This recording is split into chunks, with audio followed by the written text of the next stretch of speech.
Okay, so I suggest we start the meeting, and the other people will join later, probably during the meeting itself. So first of all, thank you very much to everyone for joining this meeting, our speakers, but also the participants. It's a sixth virtual coffee we organize with the UNISPORT Italia, the network of Italian University for Sport. And it's the first meeting we have in English, because it is an international meeting. And so we are, in a sense, opening the borders from Italy to the rest of the world in order to discuss a topic which, of course, doesn't have any border, like sport innovation. And today we have three guests that will offer three different perspectives of the topic of sport myth innovation. Because on the one hand, we have Antonio Silva. He is the president of the Portuguese Swimming Federation, among other things, but also a professor at the Portuguese University. He will introduce himself, which will offer a perspective from academia and also from the sport federation point of view, in particular swimming, but not only swimming. So sport. On the other hand, we have Alberto Bicchi from EPSI. EPSI is a platform that aims at promoting the R&D, research and development in sport, by putting together academia with industry and funding bodies in different ways. So this is another important component of sport innovation. So the networking of know-how and resources to produce innovation. And then we have Uli Becker. He's joining us from Boston, so from North America. He has a very interesting CV. Probably will say something about his professional life, including companies like Adidas and Reebok, so names that we don't need to explain in sport. And currently, among other things, is chairing a very important investment fund created by Helping Sport Innovation to help startups to push innovation to the market in sport. So very different perspectives, different angles to look at a single problem, which is the sport innovation. So without any other delay, I would give the stage to Uli Becker for his first presentation. We will have the three presentations. Of course, we can have short discussions between the presentations, but it would be good to keep the discussion for the end of the meeting so that we are sure that we have time to listen to the three speakers. So Uli, the stage is yours. Please introduce yourself, and I will share the slides you send me in a minute. Thank you very much. Thank you, Paolo, for the nice introduction. How much time do I have to go through the slides, just roughly, so I know I can... I would say between 15 to 20 minutes at most. Okay, good. And you push me if I'm getting too slow. Okay. Well, thank you very much for inviting me to speak at this event. I guess we're all getting used to the fact that those Zoom and WebEx events are daily routine, which it is for me already by now. This would be the third one of the day. And it's morning still, so I'm not in evening hours yet. Let me just introduce me quickly. I am a 57-year-old German living in the United States. I've spent post-education roughly 25 years in the sporting goods industry for working for the Three Stripes for Adidas. And when Adidas acquired Reebok, I moved over to Reebok. So the last 8 years of my life, I was there. I moved 3 times between Europe and the United States, having lived, in 4 different countries during that time. And when I left the big corporate world, we decided as a family to stay in the US. And so I'm still in Boston 5 years after I left the big corporate world. And what I did since then was, kind of leave the big corporate world and got attached to the startup entrepreneurial community. As tech develops so fast, it actually puts companies on the map that today have a chance to become meaningful that 20 years ago wasn't possible. So I moved from big corporate world into the small startup world, trying to figure out what great product ideas can become meaningful and can become, brands of the future, which again, today is possible. 20 years ago, that was much less possible than it is today. So sports innovation was big in my heart during corporate life, is still very much a center of, big parts of my day in today's world as well. Paulo asked me also to say, hey, well, talk about your big corporate world and what innovation meant there. And it's maybe worthwhile explaining, because innovation, like as part of Adidas, has always been very important, because big sports brands obviously need to differentiate themselves from others through, creating better product than the competition. And if you stand still, you normally are lost behind and left behind over time. So advanced product research and development were always important factors within the Adidas world. In most cases, that was reduced to a department. One was closer to commercialization, and the other one was further out to do long-term research on, what's the best material for running shoe, cushioning or shock absorption, blah, blah, blah. Most of that work in the past really was done in-house. So you had your own capacity to actually come up with a new midsole compound, as an example. Every now and then there were external inventors that came to companies and said, we have a solution and we have it protected via IP. Why don't you look at this and potentially make it yours? And so in certain cases, that also was the case. You may remember some of the older participants here. There was an important football shoe of Adidas, which was called Predator. That whole technology of rubber making shine-through shoes was actually a third-party invention that wasn't actually born by Adidas, but licensed exclusively, so it became Adidas. But that was 15 years ago, 30 years ago, 40 years ago. Today's world, like the last 10 years, really changed the dime on that. And while venture capital investment used to be just a tool within the financial world, it has actually now become also a tool within the consumer goods world. And I give you just one example. In the context of 3D production or 3D printing, Adidas made a major, I think 30 million or 25 million euro investment into a Californian 3D printing company called Carbon. Besides, also BMW Ventures, so the German car company BMW, put another 50 million in, because all those companies are interested in that technology to bring it into their market, whether it's printing for anything that is attached to a car or at the same time printing actually a shoe, which means in today's world, sports innovation is not reduced to actually figuring it out yourself, but actually also investing into startup companies that potentially delivers a solution for you in the future that can set yourself apart. So what used to be a pure research and a design proposition today has actually become an investment proposition for the future. So people are willing to put a lot of money down to figure out what the new innovation may be and how it can actually be applied to your own brand, which obviously is a paradigm shift, a complete paradigm shift in how innovation was treated, at least in my old corporate world, versus what it is today. And I assume, it's not different in other industries, at least as I mentioned already. Even car industries, they are really going upside down in terms of what used to be a combustion engine will be electric. How do you produce it? How's the supply chain going to look?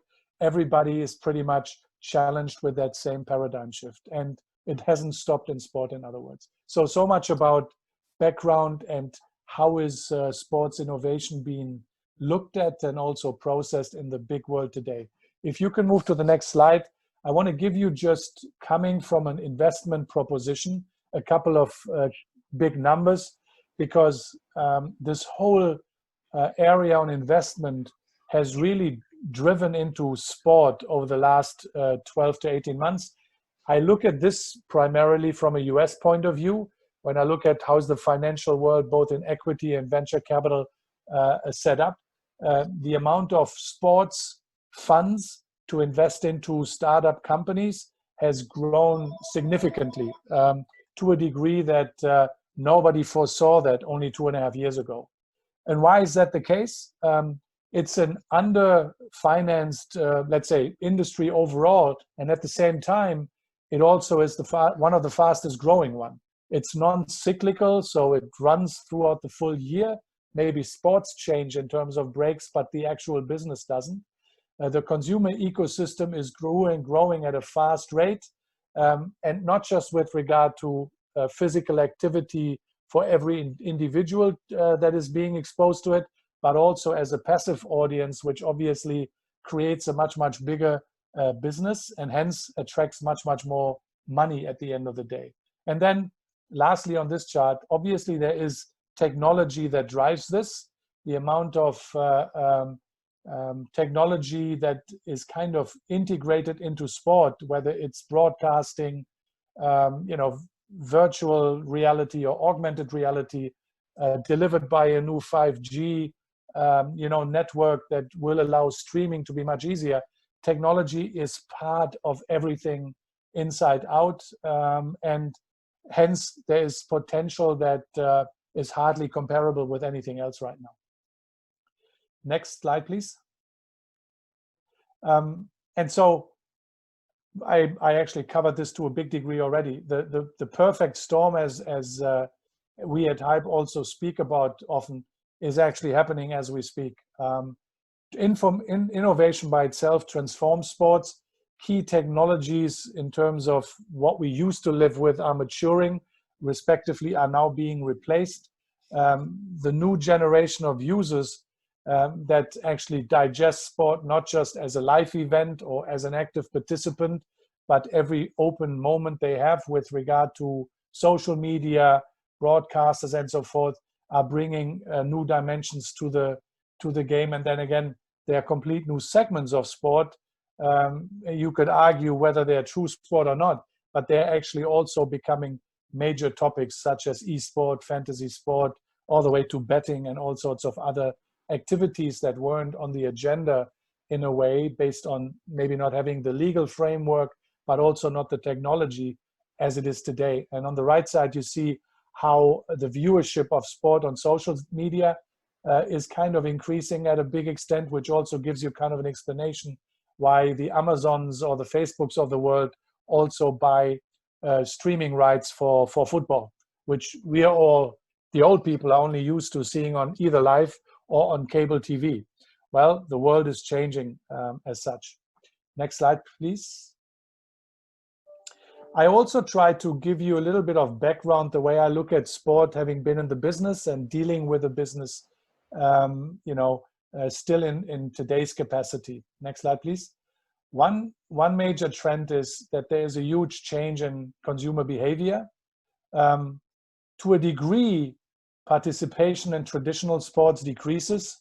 New sports are forming, so kids today may not all play football anymore, or baseball or American football here in the US, but many of them also play e-sport, which again, even my kids already grew up with, but in my time of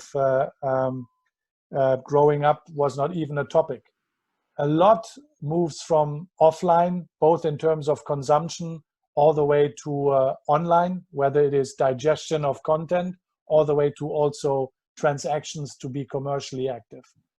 The other major trend, which is very hopeful, specifically for my old employer, Reebok, was that there is a huge trend, though, that you can see around the world, at least in the developed markets, to a healthier lifestyle. It affects, by the way, nutrition to a good degree, but also physical activity again. So while in certain cases there is a reduction in participation in traditional vertical sport, the whole activity of being healthier leads to a much bigger participation in fitness activity.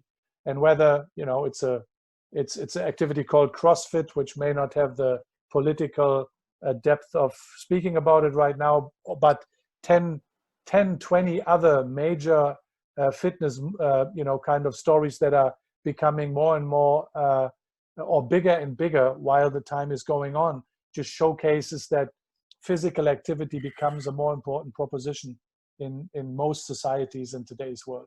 And the other portion that obviously is also part of this to a degree is sustainability is a thing now. If people live a healthier lifestyle, they also want to live a more sustainable lifestyle. And it has a lot to do with your own perspective of how the world should click in the future, which has obviously also environmental, propositions attached to it. At least in terms of commercial, let's say, relevance. For a company like Adidas, sustainability is a big thing because you're not just selling running shoes anymore. You're selling to an audience that wants the best running shoe, but that wants to also start hearing about how you're able to actually, recycle products or talk about sustainability in a way that's meaningful for the world. Next slide. Digitalization of sport obviously is a huge factor. I spoke briefly about augmented reality, virtual reality, smart stadiums. Experiences are being rebuilt that going into a stadium is not just watching a game anymore, but you actually have, your mobile phone, which actually makes you see replays of games, potentially allows you to bet fan engagement, how you actually can engage with other people at the same time, are part of this, not just in stadia, but also as normal platforms. Esport talked about, but then there are also, in terms of active involvement in sport, propositions that are becoming really meaningful, that are driven by players' health or safety. Helmets, for example, when it comes to football here, or hockey are a big topic. Same applies to also performing and coaching, and also wearables, in order to have a tracking system attached to yourself that actually tracks your health componentry in terms of how good is the activity that you're doing right now to your health and to your training impact, which you guys know wearables and Fitbits were a big topic a few years ago. The new star on the horizon is called Whoop. It's also a fitness tracker that you wear on your arm, but it actually for the first time now puts information that it tracks and puts it into a context of it's meaningful for you. Tracks your sleeping modes and how good it is, all the way to what strain you put your body under. So it's much more meaningful than the first generations a couple of years ago. And I can see right now behind the screen, yeah, betting, obviously we don't have to speak about e-commerce, no discussion. Media broadcasting is another one. All those topics only 10 years ago weren't a major factor. Today they are. Next slide, Paolo. Now, the good news overall for everybody involved in sport is that traditional sporting goods still keeps growing, even though participation doesn't necessarily grows at the same rate, at least with regard to old vertical sports. Sport remains, like my old boss, the CEO of Adidas, once said, in sport we've got, next to food and anything about sex, we're good, because in crisis, all those industries still don't die. We're still growing in good times, but we don't have the negative impact when the crisis hits, which again is also the case during a crisis like Corona. One of the fastest growing areas within it in terms of online purchase was anything to do with fitness, because people use the time to be at home to at least become physically active. Hence, fit apps, even merchandise in whatever shape or form, all the way to fitness equipment. One of my biggest clients sold a bunch load of kettlebells and any type of fitness equipment, which they normally don't do because nobody else, all the stores were closed. And so people went online to actually buy it there, but it also shows that people were interested in being physically active during a time when otherwise you could also be depressed staying at home and not being able to work. Sports, entertainment, fashion have melted into one, which is another dimension from a commercial point of view. There's not just sport anymore. There's not entertainment or fashion. All those once separated markets have melted into one bigger one. And as said, fitness lifestyle drives business. All sorts of different fitness regimes are just popping up and becoming meaningful around the world. And I just put this in, this was from an older presentation from last year, but only to showcase to you, if you look at the two biggest sports companies, sporting goods companies, Adidas in the year 2000 had a revenue value of roughly 6.5 billion. Nike at that time had 9 billion. In 2018, Adidas closed the books at a size of 24 billion US dollars, and Nike was at a size of 38 billion. So if you see the significant increase in businesses on both sides, and that's just the two big ones, you can look at that, and compare the notes to other companies. It's just showcasing that the actual money behind sport is ever growing. And this is just the outfitting part of it, not even includes media and anything else around it. So goes to show you how huge the importance of the sports industry in today's world is. Next one. I think this is the last one, even if I'm not mistaken, right?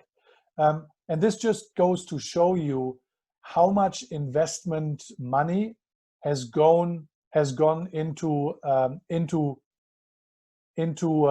sport overall. When you look at the graph on the left-hand side, you see in 2011, that's $1 billion US invested. You were under a 1, and it moved all the way up just until 2019. So it's over 11 billion dollars of investment monies that goes into sport by now.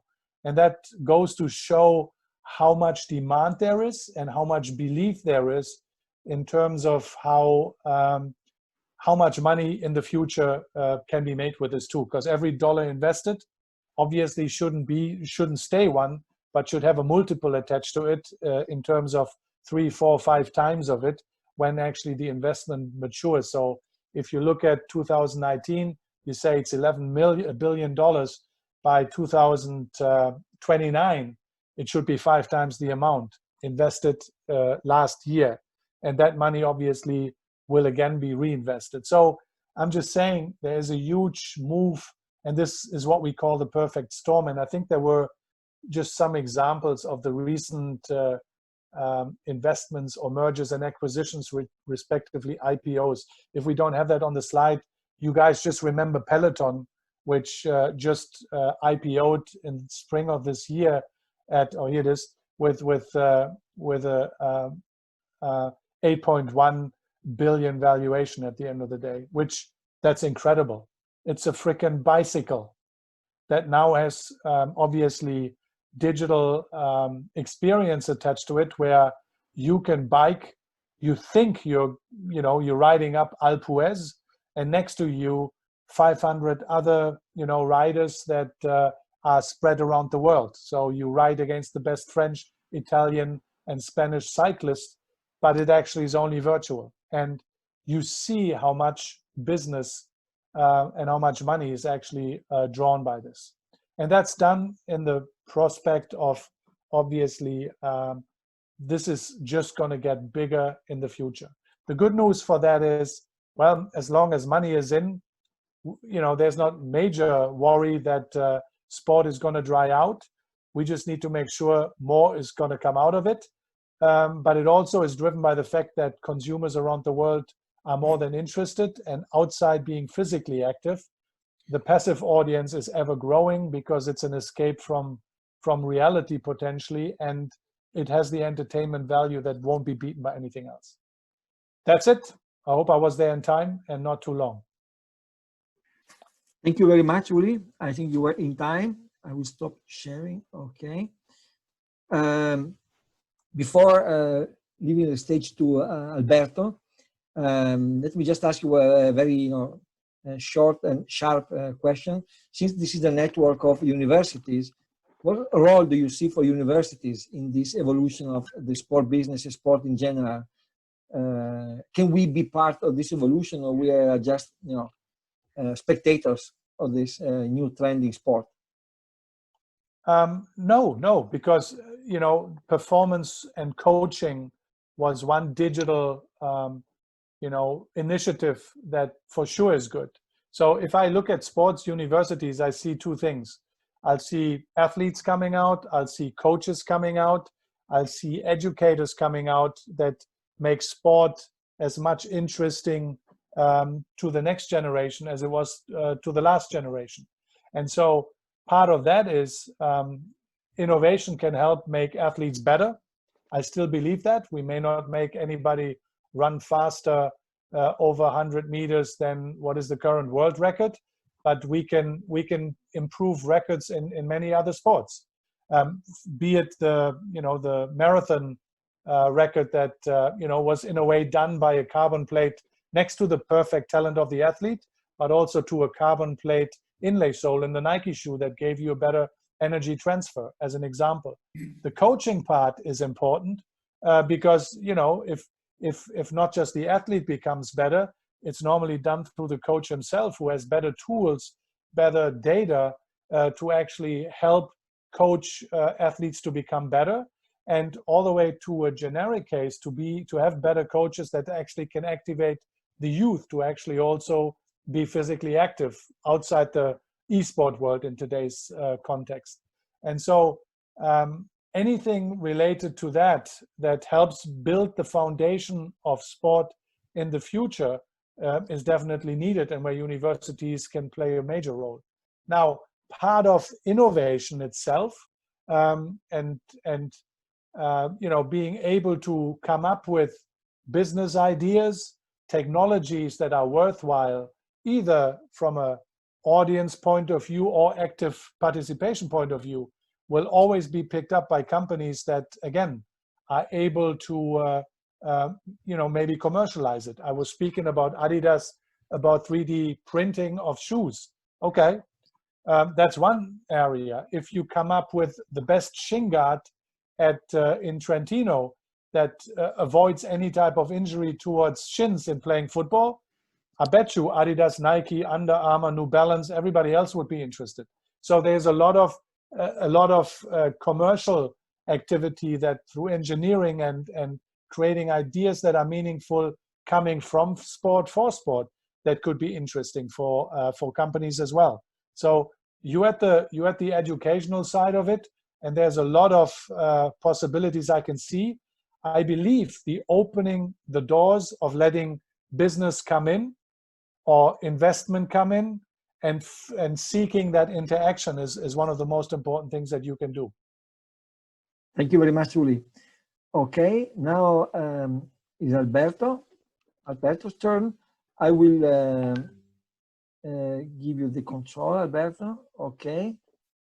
So Thank you very much, Paolo. Go ahead. Yes. And please don't forget to check the Paolo, list of. Don't forget to check the list of participants every now and then. I will not. Absolutely. Thank you very much, Paolo. So thank you very much also from my side. I've started to share my screen. Hopefully you can see it clearly. Yes. And actually, I think that this order of presentation actually was very good, because very similar to Uli, I also had an experience in the field of corporations, because actually I represented all these corporations. I represented all these Adidas, Puma, and Nike in Brussels for many years. Actually, I was the responsible of the European Federation of Sports Brands, of sporting goods industry. And so I guess that, I think that it is important to mention that sports is indeed these corporations, Uli, but I also think that sports is much, much more. And actually, if at the end, when we will open the debate, I'm also very much curious to understand exactly how now, with the Hype Foundation, or with the Hype Initiative, you're also supporting all these other, I would say, ecosystem, this broader ecosystem of sports, because of course you have the sporting goods industry, but you have also the sports stadiums, you have also, sports related to tourism, sports related to health, and so on and so forth. And actually, this is a little bit an introduction also of what I'm doing right now. So when I was responsible for representing all the sports brands in Brussels, we created also this European platform for sports innovation. And we are trying there as much as possible to broaden up I would say, the overall scope of sports. And I would say these are also old figures, but it's quite important to understand that the European Union, so with all the European institutions, they also considering the relevance and importance of sports. And along those lines, they have commissioned a quite interesting number of studies, one of which has been carried out by Sports Econ Austria. Actually, Paolo Bouquet knows this Sports Econ Austria and the way of calculating these, because through what they call the satellite account, he knows very well, because he has done exactly the same research for the region of Trentino. And I think that, so this figure shows that there is a lot of potential. There is, you know, the overall turnover of sports in the broadest sense is, you know, so it's equal to 3% of the European GDP. And there is a lot of, I would say, employment also within the sports sector. We're speaking about 3.5% of the overall total EU employment. So these are some figures that are resulting from these studies. But so what do we do?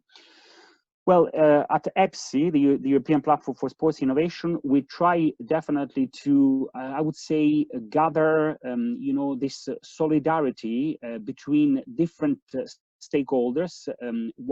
We call them the quadruple helix, and this quadruple helix, you know, focuses on business, academia, public authorities, and end consumers, because we fundamentally believe that in order to advance the sports agenda in general, we have to, you know, put all these entities together.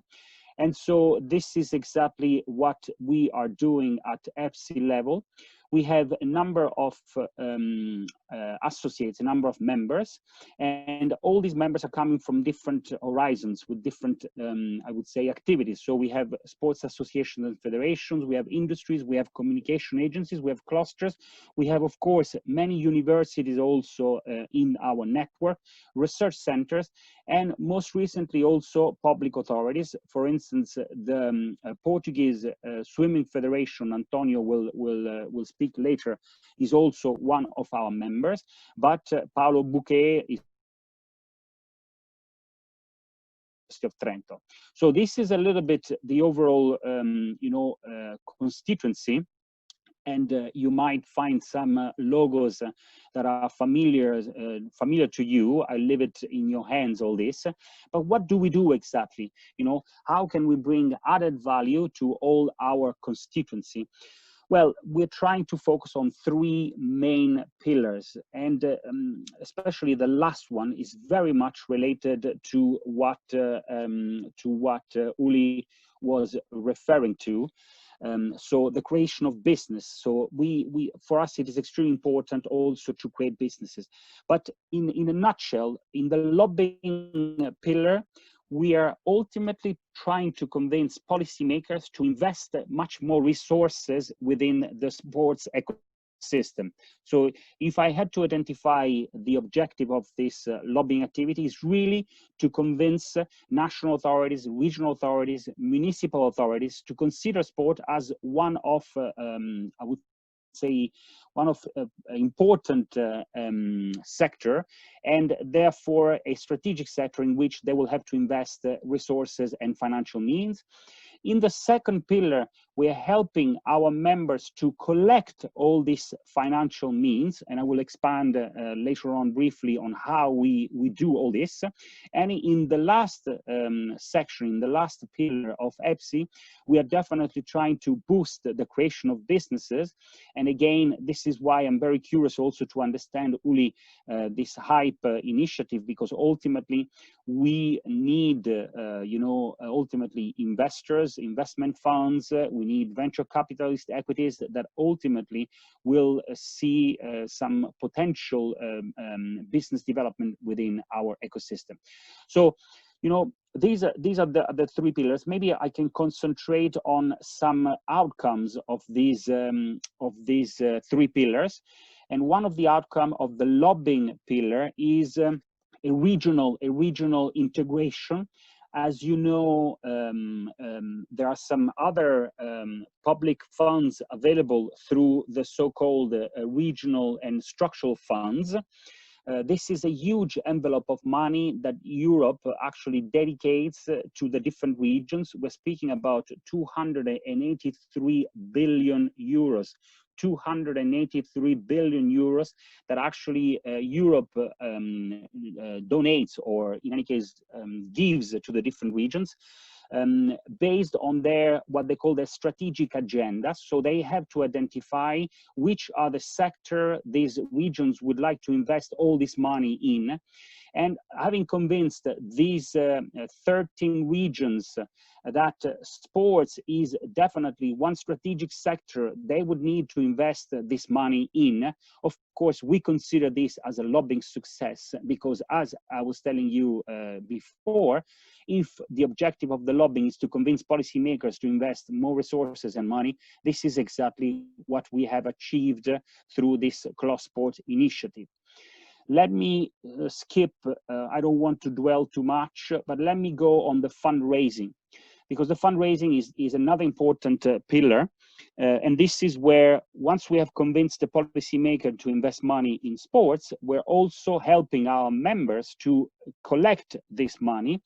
And we have two approaches. We have what we call the top-down and the bottom-up.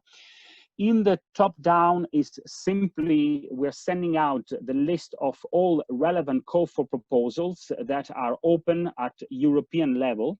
And this, of course, is money available for all the EPSI ecosystem. In our bottom-up approach, we're simply asking all our members to tell us what type of project ideas they would like to develop. And this is, I would say, in all the different dimensions, in many different applications. So being them universities, clusters, or whatever, companies as well. And so it is important for us to collect all these project ideas, because ultimately we are helping the flourishing of these project ideas through some dedicated events that we call brokerage events. So these are the events that ultimately where all the project ideas are pitched. It's a little bit like an investment pitch, but here what we're trying to get at is this public money. So we organize the brokerage events. We are helped to do this work by some strategic partners which belong to the ecosystem of EPSI. So these are friends, these are, consultants that are helping us in the drafting, in the elaboration of all these project ideas. And finally, these are some results of this fundraising pillar. Here you can see that, for instance, in 2018, 2019, we were able to secure a total envelope of 5.5 million euros, 5.5 million euros, in the context of all these projects that have been financed by the European Union. Some are maybe you're familiar with some of these programs. Erasmus Plus is one famous program for sports, but we also have others. We have COSME, for instance, and we have Interreg, where we've just received an overall, financial envelope. And this is 100% coverage. This is 100% coverage of 1.5 million euros through this Interreg Europe project. So this is very tangible financial means that ultimately we deserve, or we I would say direct towards our members. I will skip all this, Paolo, because these are all the nitty-gritty details of all these projects. And of course, again, my presentation will be available for everybody if you want to enter into the nitty-gritty of this project, understanding exactly why they were I would say, supported. By the way, last week during the virtual coffee, we had actually a presentation also of two of this project. So this again tells you very clearly how we are, operating so as to make sure that this project will ultimately be funded. Maybe on the last pillar, and here I will conclude. So the last pillar, we have, so this is a little bit the pillar that we're now very clearly, I would say, expanding. So first of all, we have established a network of accelerators and incubators all over Europe. There are some which are famous, such as Le Tremplin in Paris, such as even the one promoted by in Trento. There is another one promoted by the university, and there is another one, for instance, in Lausanne, which is called The Spot. There is another one which is located in Madrid called the Global Sports Innovation Center, powered by Microsoft. So we are really trying to create a network of all these accelerators, because ultimately there is definitely an added value in collaborating and in trying to ultimately advance the relevance of sports, I would say, in a coordinated manner. But what we're trying to do also is that we're trying to understand whether some of these projects, as I was referring to before in the second pillar, the fundraising pillar, some of these projects, they cannot eventually become also, business ideas. Because many of these projects, they end up with specific deliverables that once these deliverables have been shown to the European Union, to the European Commission as targets of these projects, they're left there. They're shelved and nobody's touching them anymore. So the project, the partners, they have received 400,000 euros, 1 million euros to deliver on this project. But once the project is finished, that's it. Nobody does anything else with all these investments that has been done. And we believe fundamentally that there could be a second life. There could be a second life for these deliverables of projects. And this is why we want very much to, push also on this business creation activity. Now, this is one way of delivering on the business creation. The second way is very much, since we have this greatest variety of stakeholders within the EPSI, I would say, environment, and as I tried to explain, they're coming from different directions and with different aims. All these stakeholders, they have dedicated business objectives. And so what we need to do, we just need to collect all these business objectives of all these people. We need to collect all these business objectives of these people, and trying as much as possible to deliver and to understand whether some other EPSI members can indeed ultimately deliver on the objective of these first members. And incident. Okay, Alberto, thank you very, very much. I don't know if there is any quick question for Alberto for clarification. Otherwise, we can move to our last speaker and then we can keep the discussion for the end of the webinar. So is there any clarification issue or whatever? Okay, no. So I will leave the stage to our third speaker, Antonio Silva. As I said, he's a colleague from a Portuguese university. I will not try to say the name of the university because probably you would not recognize the name in my pronunciation. But he's also the president of the Portuguese Swimming Federation and member of the International Swimming Federation. So a person with a huge experience in sport and innovation in sport. So please, Antonio, it's your turn for presentation. Thank you. I hope my speech is not going to be so boring in order to be hacked, but it's not an interact to Alberto, but okay. Some curricular background for those who don't know me. I had a lot of experience in sports science. I was an ex-swimmer and ex-water polo player.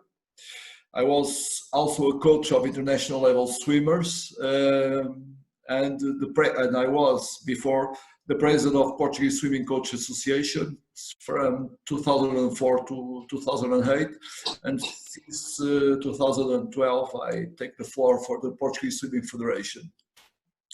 Academically, I am full professor at Sports Science, Exercise and Health Department in UTAD. It's University of Trás-os-Montes and Alto Douro, the northeast part of Portugal. For sure you have already known about the Douro Valley, the best place to produce Oporto wine. It's here in this region. So you have, once you have some opportunity to meet this university, for sure you should visit some producers. I did my graduation here in this university. I did my PhD in Catholic University in Louvain, in Belgium, in fluid mechanics. It's my specialization. It's fluid mechanics. In management in academic, I was since 2 years ago the vice director for research and development in this university. It's a big university with at least 8,000 students, with different areas from agricultural to engineering to sports science to education to a lot of issues here in this university. I didn't prepare a structured presentation, but I just write it down some topics in order to present you my main idea about this sports innovation in two main fields: in sports organizations in one hand, and my expectations in research academically. Okay, related to the sports organization, I enjoy very much to speech before, because they have some kind of connection with my speech also, and I will try to make this bridge between the speech that were made before. One of the issues that is up to date now, it's because of coronavirus, the need to the digital transformation of the sports organizations. This is one of the most important things now. In my point of view, and at this level, there is a need for structural and functional reorganizations of sports organizations by the implementation of modernization and the dematerialization programs. There is already existing ones in the market. Also for the increasing of the digital solutions in daily management, and in encouraging the use of technological solutions with a view to rationalize costs and training knowledge. This is a thing that we should stress, and I'm doing this in the Portuguese Swimming Federation nowadays. Based on this, I just listed some projects I can share with you. Later on, I can send the full document. It's a 3 pages document that I prepare. This can be the gateway to stimulate projects and market solutions to solve concrete problems in the scope of sports in general in this context. 3 basic guidelines stand out: the need to develop a self-diagnostic tool to identify specific needs in terms of applying new technologies on a daily basis, with information on strategies and tools to address these deficiencies. 2, the need to create a quality certificate or seal for the recognition of sports organizations that have adapted new technologies in new daily management and operations, and that have taken advantage of the potential for an effective digital transformation. 3, the need to take the head in advanced training in the field of acquiring skills for digital transformation in sports science analysts based on the result of previous research. This is the three main steps that I think sports organizations should stress out. Specific projects, I think one of the most interesting projects that we should do it together, universities and sports organizations and the market of exercise at all. It's a sports innovation education program at international level with modular courses, masters or PhD, with digital transformation modules for sports organization, human resources, and some other requested partners for higher education institutions and other sports organizations. One of the things that the market it's applying now, the need for education in this area. Second, a recent project that I submit yesterday in coach education modular project with reference spread all over Europe, reference competence centers. And I will send the project also. We just finished yesterday the call, the mobility projects, sports mobility projects. 3, sports organizations accountability, national and or internationally labeled in different areas based on benchmarked standards. The organization addressing to democratic organization structures, the process and stakeholders representation, the board governance, and the third one, the external cooperation related to sports organization benefits from engagement with a broad coalition of partners. This is the interesting sport that the sports organization, interesting project that sports organizations nowadays are much demanding the certification of the accountability. Fourth one, the development based on the generation Z, use the convergence of fashion, sports, culture and technology, new platforms. I think the existence of these new platforms and the 5G internet could help us to fulfill this project. It's an aquatic sports streaming channel with a lot of investment in athletes, valorization of new stars, and the development of licensed brands from sports organizations related to sports equipment and others. I think one of the first talk refers this, and I'm fully agree with that. The need to use the needs, the demands of the new generation and the digital market. Another project I'm very interested also, and we are working on, it's the impact, social, cultural, economical, and structural impact of sports organization events. The so-called promoting the sport tourism, and we have already done some works in this area, but I think it's, if we can measure the real impact, for sure we can get much more money for the sports, not only for the research, but also for the organization and the events. Some personal drivers based on my research experience related to research and development opportunities.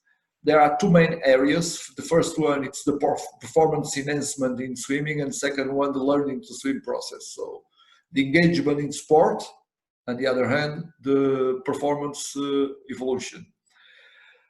One of them I'm really interested, it's the development of new equipment. We have already submitted some projects, mainly the swimming suits, but other material like goggles and swimming devices. We are nowadays working in a new project. It's to develop a polymer that allows the performance optimization in swimming, as well as the validation through the application of experimental methods, analytical methods, and numerical methods. The first part is the simulations using a new tool, hydrodynamical tool or aerodynamical tool, the fluid dynamics, so-called computational fluid dynamics, and using these tests tests first, then validated by experimental and analytical data, this new equipment. The main upgrade of the swimming suit is the active particles absorbed by the body's infrared energy, heat up, and attract sweat of the body through electrostatic force, speeding evaporization. So sooner the athletes will wear the self-fitting textiles, and it's one of the things that we are trying to develop in this specific field of research in swimming or in performance enhancement. The second one, it's a completely different, it's a new domain. It's related to biomarkers to measure performance, progress in training, and for identify overtraining.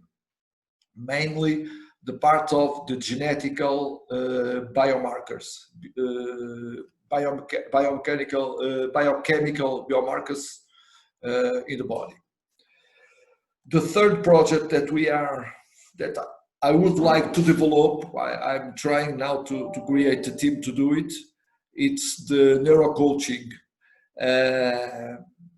Just as the physical challenges for athletes are broken down into the building blocks such as speed, power, agility, and so on, the new evolution of training will be based on this field, the neurohacking that delivers specific brain-body states optimized for individual sports and individual athletes. It can be used also in team sports, but the first trend should be developed in individual sports. In these neurocoaching, two subtopics, that one of them we are already we have some work, and we are trying to get some partners, more partners to engage in these projects. The first one is the restorative sleep and jet lag adaptations. We are working with a team from Fundesp of Marco Túlio, a very good researchers from Brazil of Fundesp. And second one, the first presentation was already mentioned, the virtual reality, the augmented reality and mixed reality related to sport video games. So-called gamification, the development of games in order to help not only the teachers to acquire the competencies related to the training or the teaching process, but also the athletes to build up in a so-called neurocoaching training using these video games, the best techniques applied to themselves and the best learning process, acquiring the competencies, in this case, the aquatic readiness competencies. Just two more projects that I want to show you, and I want to say that we are working on. As you can see, I use the sports organization, the Portuguese Swimming Federation, as a trial to deliver some of the research projects that we have in order to be implemented. And this is one of the projects that it's now starting, the online platform for athletes, sports orientation accordingly to the nature of the personal characteristics. We have a platform that each one of the athletes and the coach could evaluate each one of the swimmers and then put the data that is going to be in the big cloud, the data in the platform. The report is going to be delivered for the athletes, but we get the data in this platform. And another project that we have, I like very much this project. It's already was submitted once. The cutoff point of the approval of the European project was 75 points, and we get 74 points. It's learning to swim. The project, the name is Aquatic for All. It's a learning to swim didactical innovation. The general objective is to support the idea for Polish and support the idea that swimming is very important as a sport to acquire some competencies in life for people. It's already developed. We are now trying to change some of the criteria in order to be submitted again, and we get here some of good partners: the International Council of Sports Science, of Physical Education, the Norwegian School of Sports Science, the Royal Dutch Swimming Federation, the British Swimming Federation, the Spanish Swimming Federation, Portuguese Sports Foundation, and Portuguese Swimming Federation. So it's just an overview, a bird view of my organizational and my personal interests in research, and all of these projects are starting now or on an ongoing project. And of course, I'm very interested to have some kind of connections with this innovative ecosystem in order to bring much more ideas, much more quality to these projects in order to have a much better final product. Thanks. Thank you very much, Antonio. I think the project you presented really showed that there are very, very few research sectors that somehow are not connected potentially to sport, because we're moving from management to engineering to cognitive science to of course hard sciences like physics or whatever. So I think this is a very good example that sport is a very, very interesting vertical sector for not only for sports sciences strictly speaking, but for any scientist who has ideas that somehow can be connected to real problems of organizations, sport organizations or sport clubs, or in general people who do sport. So thank you very much for the presentation. So I will now open the floor for questions. Is there anyone who want to break the ice? And we know that Uli will leave in about 10 minutes, right? So if there is any question for Uli, then it's important that we ask the questions immediately, because then he will leave. So let me check if there is any point on the chat for questions. Well, I had a question, Paolo. Sorry to yeah, go ahead. Go ahead. No, but I had a question for Uli in my presentation. I'm really curious to understand how the hype really supports all this kind of creation of startup and scale up. And so, what is your support? How and what kind of I'm sure that you have eventually some kind of wanting to have some shares in the elaboration of this startup. I don't know. I'm curious really from a practical standpoint to understand how it works, Uli. Okay. Hype is similar to a degree, not institutional, but comparable to what you were actually explaining with EPSI.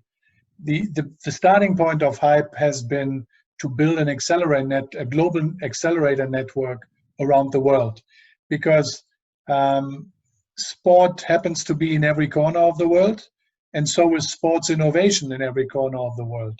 But sometimes the best basketball idea that sits in Australia doesn't know how to get to the US.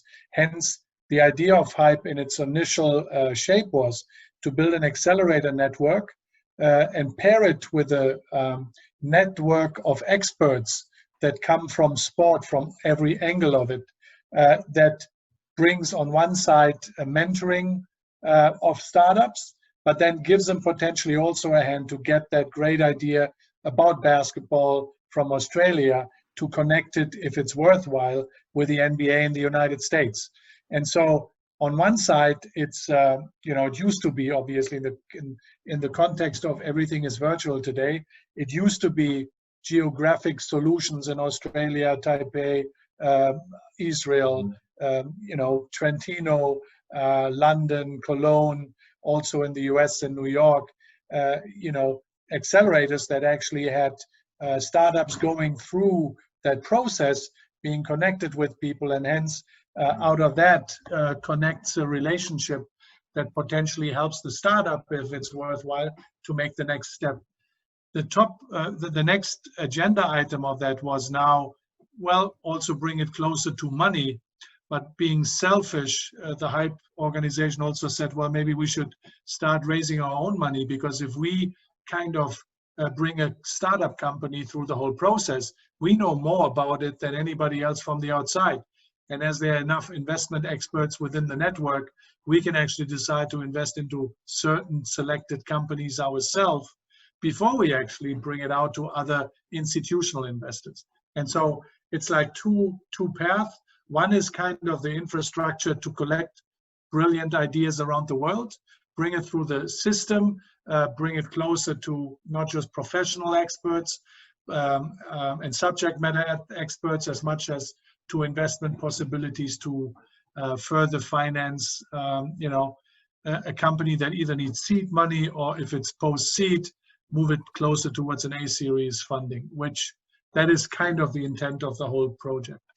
And so very much, I was actually in Madrid last year with another startup at the Microsoft supported accelerator that you are also involved with. So, you know, there are quite a few of those around. Hype has created its own. By now it's a virtual process, obviously, in the context of the current pandemic. It's very interesting. Yeah, it's very interesting, Julian. Thank you. Because it's very interesting simply because there, you know, Antonio was also referring to all these projects and you know, and there are projects here and everywhere. I'm sure that Paolo is also included in many other projects. As I told you, we were presenting last week 2 other projects. I see Laura Capranica. I know that she's involved in many other projects and she's pushing in all these projects. But so the idea is also trying to make an inventory of the deliverables of all these projects and understand whether you know, they could have second life. They could definitely have a business impact. And so this is why we just need to connect the dots, you know, as simple as that. But we need to make sure that this could be delivered, I think. Yes, I would not hold you back that projects by themselves should actually maybe also be looked through business eyes when you get them started. Because quite frankly, every great idea that actually can become a business will by itself generate much more demand. Hence, it will also provide, there will be money on the way. So I've moved my personal kind of position to many things. You know, we want to do good for the world, and we put subvention money into all sorts of, you know, countries that we think it's going to help. Same as grants that are given out to you know, projects whatsoever. I believe in most cases, for-profit businesses that have social impact in terms of doing good for the world, but at the same time translate that into sports projects that actually can generate a business, are by themselves so much more dynamic and can overcome every hump to become also meaningful, which is what I believe. That's the way how you need to look through sport. That's how we need to look through, you know, help for development countries, how we need to look at how do we save the climate crisis. We need to think for profit, because the focus of people doing that will create solutions that are meaningful for the world. I totally agree. Thank you very much. There is a question from Filippo. Yeah, Uli. Speaking about the university sports, I would like to ask you, I mean, we have roughly two main models of the university sport, the American one and maybe the European one. There are 2 different models or approaches to the university sports. Do you think that technology and innovation in some cases can be more effective for the American model, the university sport model, or even for the European one, which is more focused on grassroots sport and maybe less focused for or agonism or professional or, I mean, competitive sport? Yeah, when I went to university in Germany. For me, university sport, being a business major, so I wasn't a sports guy. I wasn't really, because I was a sports guy myself, played football, that's how I financed my studies. I never had any attachment to university sport. If I go to America, it's all about, premium, semi-professional, elite sport. I think that America is wrong and Europe is wrong in terms of making sport, just grassroots isn't good enough, and just high-end, money-driven, semi-professional, one step to the pro leagues isn't good enough either. One is just making people happy because they go to the stadium to watch it, and it's part of the school culture.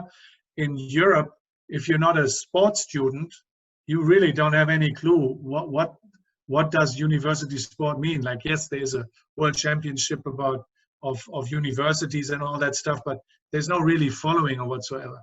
I think European sports have to actually add more professionalism to it, and America needs to actually move off their freaking horse, which is up here, creates bribery and all sorts of wrong dynamics within a school, and actually bring sport back down also to the normal level of people needing to be activated to be physically active. And so I believe the truth of the future should be in the middle of what Europe is versus what America is. That's how I view it, if that makes any sense. I think we quite understand what you mean, and I tend to agree with you. There is now a question from Laura Caplanica from the University for Italic in Rome, and president of the Dual Career European Association Network. You're on mute. Okay. No, fine. I completely agree on the fact that there is no one solution. Either USA sport and the European sport might not be on the right track as a whole, but we can learn from each other.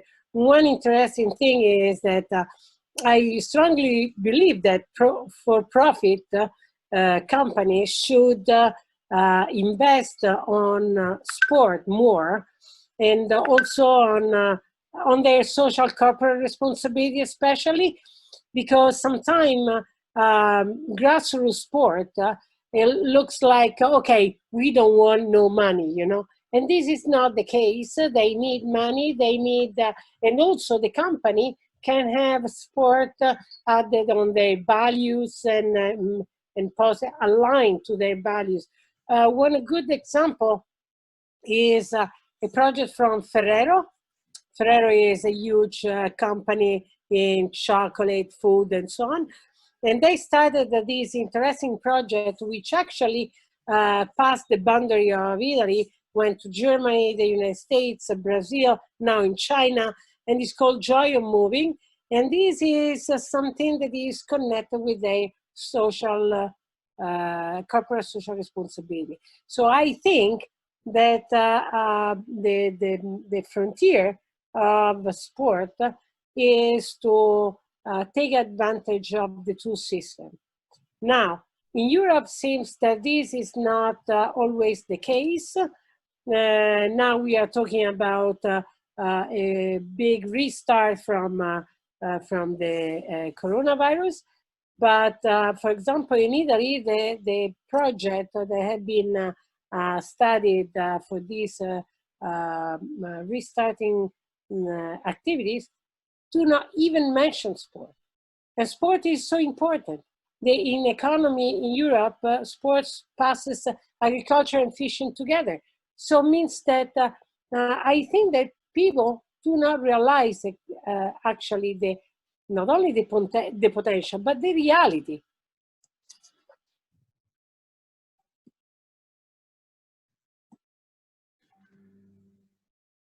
Okay, does anyone want to comment? But the point is, now that you work in HYPE and in EPSI and so on, how do you think it's possible to raise the awareness of this win-win agreement between this sector.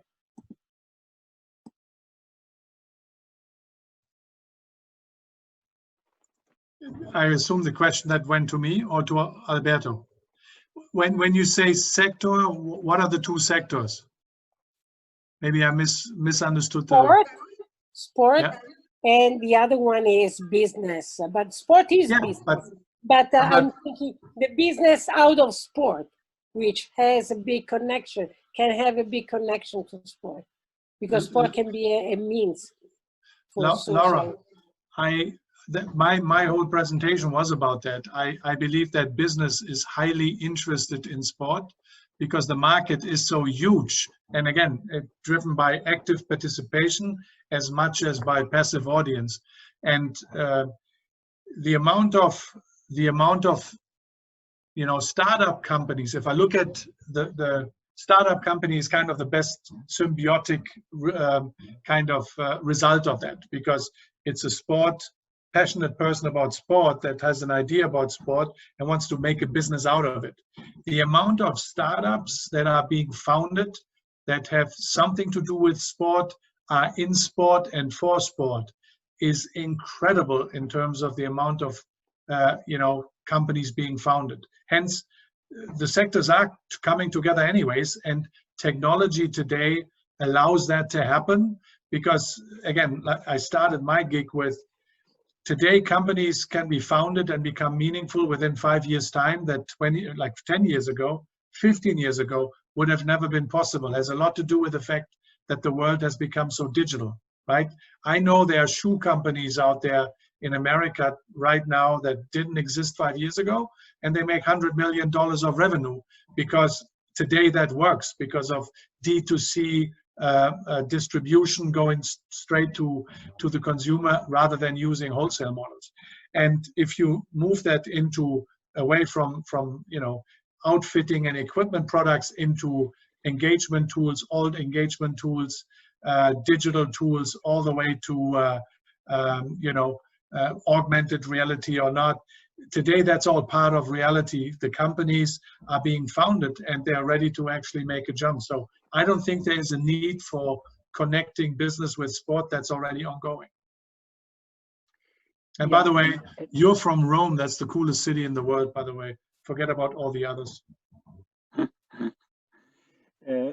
Maybe just to react, Laura. So this is exactly what we're trying to achieve, And I think that I would like to follow 3000% what Uli has just said, in as much as even in the conceptualization of the projects. Here, you see.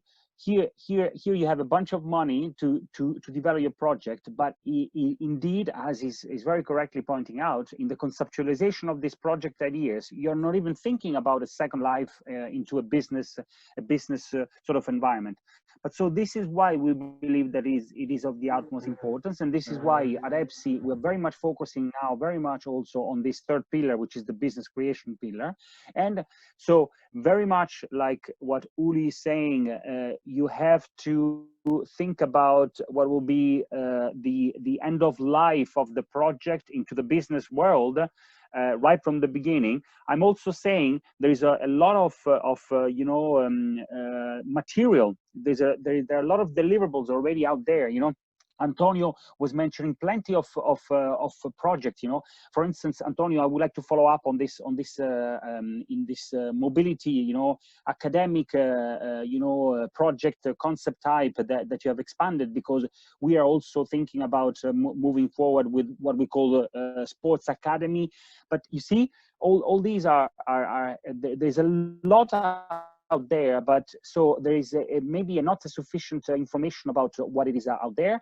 It is not clear what kind of deliverables each of these projects has delivered, and on top of this, there is no willingness, because there is no even from a conceptual standpoint, there is no willingness to try to transform all these deliverables of projects into business ideas. But this is where we need to be strong, and we need to push towards this outcome. You see, Laura.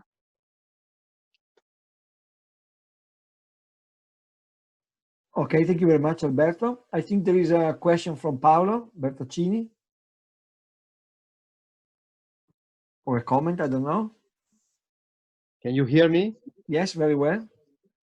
Well, as a matter of fact, it's just an observation, just to relax 1 second. I just wanted to say a couple of things. One, again, the appreciation about the initiative.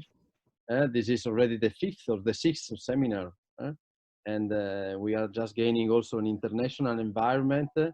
Ciao Alberto, Vicky. It's important that we are just enlarging this network, and so also for all the attendees to somehow have also a point of view coming from somebody who has been following all the initiative from the very beginning. And then just as a joke, Paolo, you can see that I could reach you because I have learned to have a background as you did from the very beginning, since the very beginning. So just to make a joke, because at the beginning Paolo was appearing just a sort of a master, but I don't want to be second, but the next time I will find a logo or a brand also for me. So not only the city of Milan.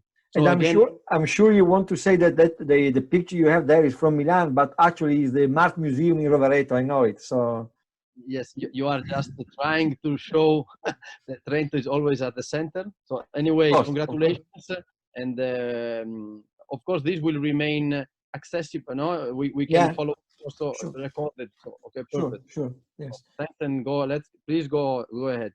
Thank you very much, Paolo. I know we also have Karis here. Karis, would you like to say anything, a comment? She's the head of the sports register in Estonia, so maybe he has something to say about the topic of the seminar, if you want, Karis. Otherwise, no problem. Thank you, Paolo. It has been really interesting to listen as the speakers. So thank you so much, and hi, Laura. Nice to see you too, and Filippo. Actually, I wanted to ask 2 questions, one from Uli and another from Antonio. But maybe I would start from Antonio. And my question was that, Antonio, you mentioned the qualification certificates, the idea of qualification certificates for sports organizations. I would love to hear more about this idea. Okay. The idea is quite simple. Are you listening? Yes, I do. Okay. The idea is quite simple. We have a lot of sports organizations that are working on without any kind of guidance, some kind of benchmark guidelines related to some important parts of the organization. And the idea is to certificate the sports organizations in different levels, not only related to the organization itself, the democratic process of the organization itself, the relation of this organization with the way that is founded, normally public money, and third, the relationship between this kind of organization with other sports and other companies, corporates in a social context. If you can give a label from bronze to gold of these organizations, it could be much more trustful for the academies and for the corporates to cooperate with the sports organization, because there is a problem with all over Europe with the sports organization, international and national sports organization. We tried to do this in Portugal, in a Portuguese Swimming Federation, with a project called Portugal a Nadar. It's swimming in Portugal. We started this project in 2013. We were in the Portuguese family of swimming. We were 13,000 affiliated members, and now we are 120,000 affiliated members with this project. We call this project Portugal Nadar, and we put a label, the certification of clubs, learning to school programs, and age group swimmers, with a lot of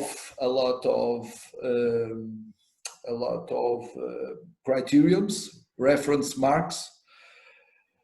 We bring this project to international certification company. SGS is responsible for the ISO 9001 certification. We certify our program, and nowadays FINA, it's the umbrella, just like FIFA in football, you have FINA in swimming, adapted this program for the 208 affiliated countries all over the world. So I think if we can certificate, giving more quality to the sports organization, you can bring much more interesting people, you can bring much more money, you can bring much more connection related to academy, related to corporates, related to a lot of social key stakeholders. I just want to add, I don't know if I'm going to have another question. I think we have a problem in sports, not only research, but in sports itself, because there is a lack of social affirmation of sports in our society. And because of that, we don't get enough money to do research. We don't have enough money to affiliate much more people to sports, related not only to sports, but to exercise, the exercise market, because we have the exercise market and you have the sports activity market, and we can bring together. There is an opening window now in sports organizations to be much more open to this exercise market than in the old days. But there is a lack of social affirmation of sports. That's why it's very important, not only this kind of delivering related to projects that could be business ideas, but also I think it's very important to do it. It's trying to create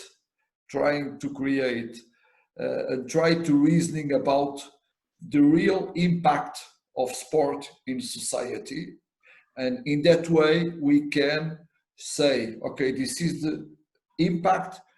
We deserve to have much more money for research. We deserve to have much more money for our business, the sports market and the exercise market. That's why it's important to know what is the economical impact of the organization of sports events. That's why it's to know the impact in health related to some disease about sports. That it's very important to know the effect of this coronavirus, this COVID, in development of digital solutions for sports apps and so on. I think it's one of the key points that we should address based on the recent evidences on this kind of status quo in society contest. Thank you.